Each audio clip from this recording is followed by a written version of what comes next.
Hi, this is Fix My Fibro and my name's Bernadette. So today I want to talk about purines.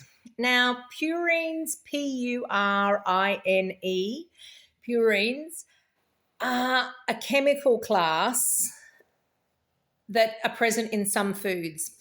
There is no labels. You can go into any shop on the planet and you'll never find a label that says, oh, this contains purines. Doesn't happen. No one identifies what's a high purine, a medium purine, the purine content. So the only way you can determine the purine content of a food is via the internet, by finding websites that have accurate chemical listings. The best one I've found, and I hope it's still available, I don't know if it is still online, I think it is. I looked at it just before Christmas, so it was there a few months ago, and I think it's been put out by a university lab, so I think it will stay up for some time. It's been there for 20 years, so I don't think they're taking it down anytime soon.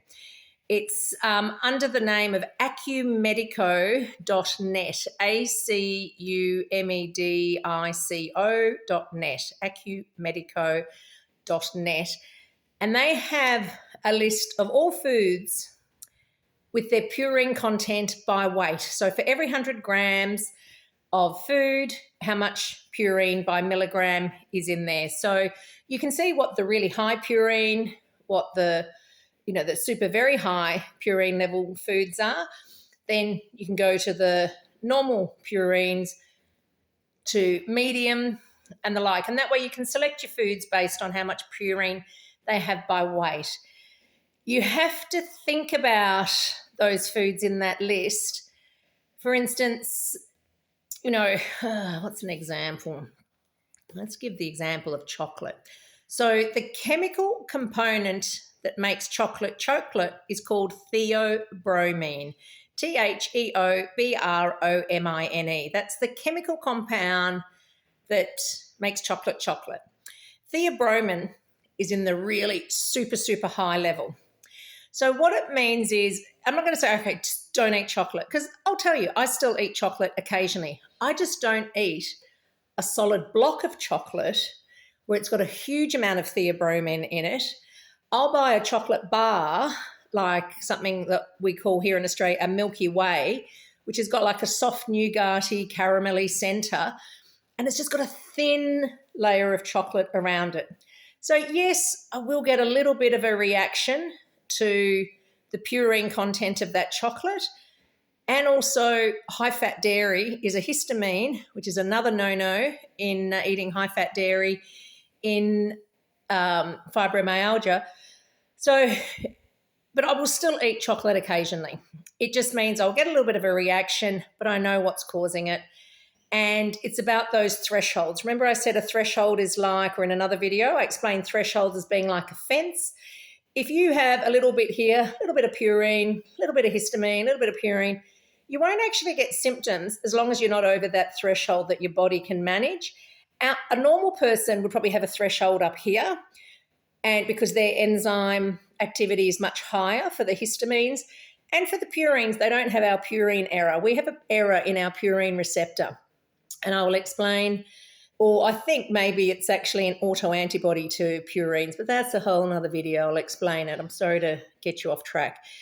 If a normal person's got a threshold here and our threshold's down here because our histamine enzyme levels are too low, the DAO enzyme, plus potentially our purine reactivity, means that a normal person can eat foods, but once we go over this level, we start getting symptoms in that band, or anything above that threshold. So purines are just a chemical that's present in foods. It's actually present in, well, I said beans. Actually, I didn't say it in this video, so I had to redo the video.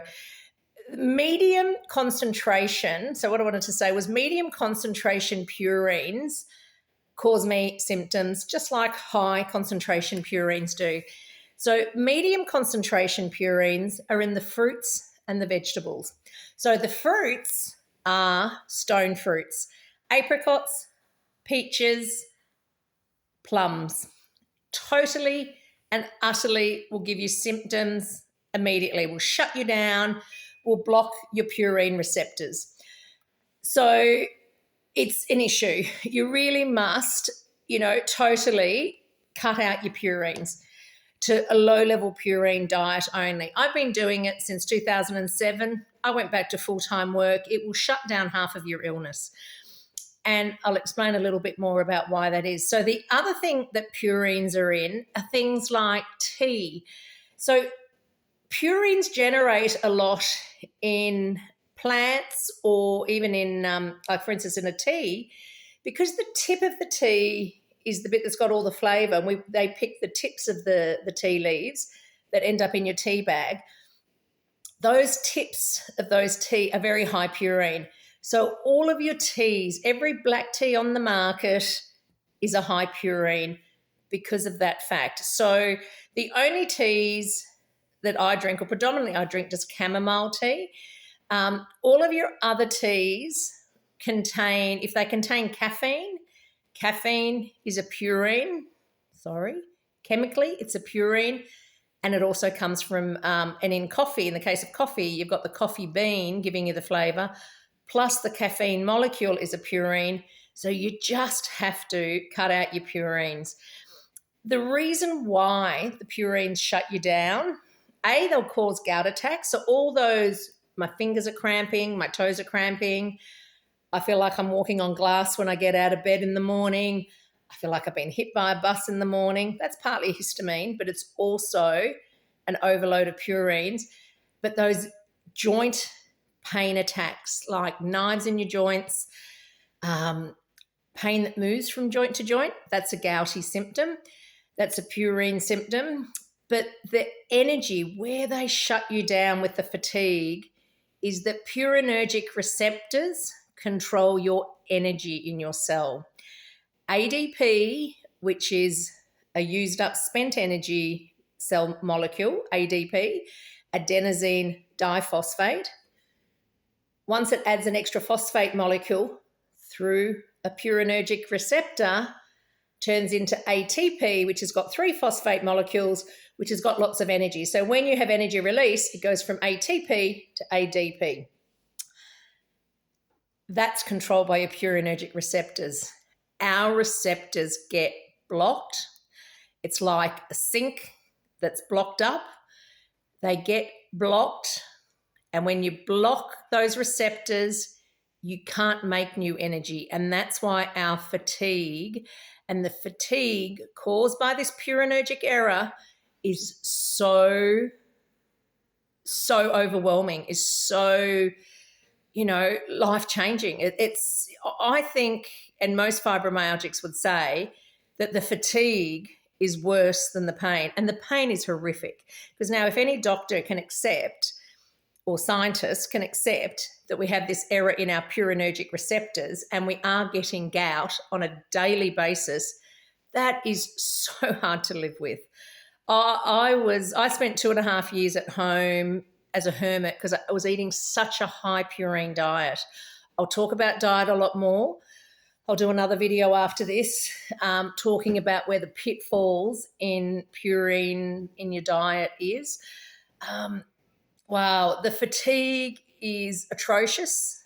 The pain is next level. So you've got pain from your MCAS symptoms, which is setting off cytokines everywhere, like setting off mini bombs all over your body, in your guts, in your lungs, under your skin, just everywhere.